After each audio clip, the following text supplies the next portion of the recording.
आज हम एक बहुत ही खास सैन्य सिद्धांत की परतों को खोलने जा रहे हैं। ये सिर्फ कुछ शब्द नहीं हैं, बल्कि एक पूरी की पूरी सोच है, एक फलसफा, जंग का एक बिल्कुल अलग अंदाज। तो चलिए इस सोच की गहराई में उतरते हैं। ये पहली लाइन ही देखिए, रोंगटे खड़े कर देती हैं, है ना? एक अजीब सी खामोशी, एक अनजाना सा डर।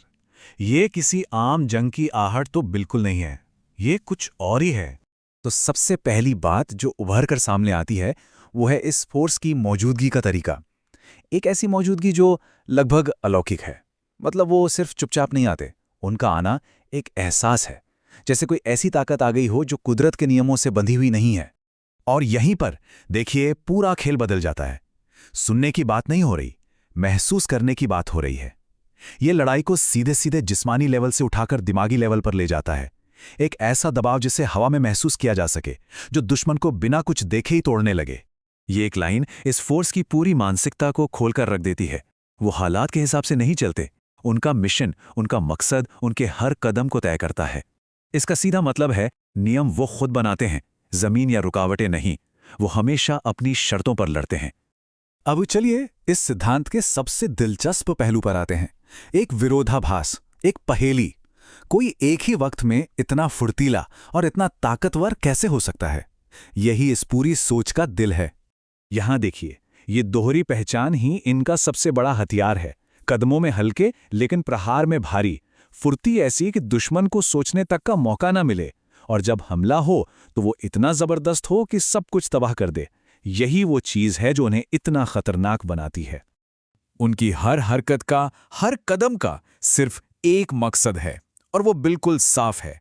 वो सिर्फ लड़ने के लिए दुश्मन के पास नहीं जाते, वो दुश्मन को जड़ से मिटाने के लिए संपर्क करते हैं।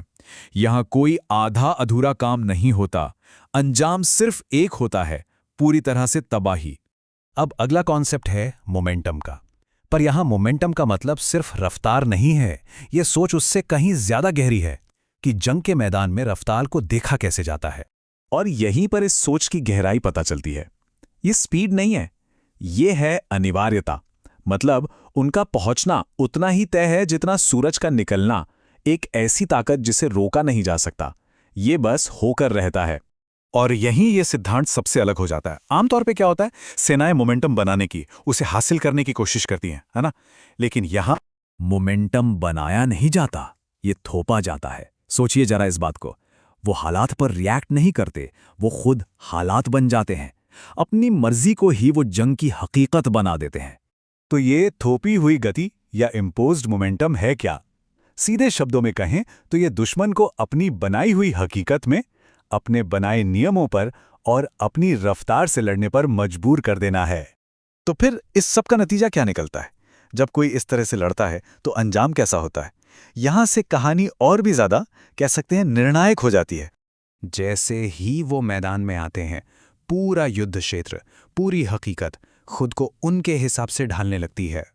कहते हैं जमीन तक उनकी मर्जी के आगे झुक जाती है।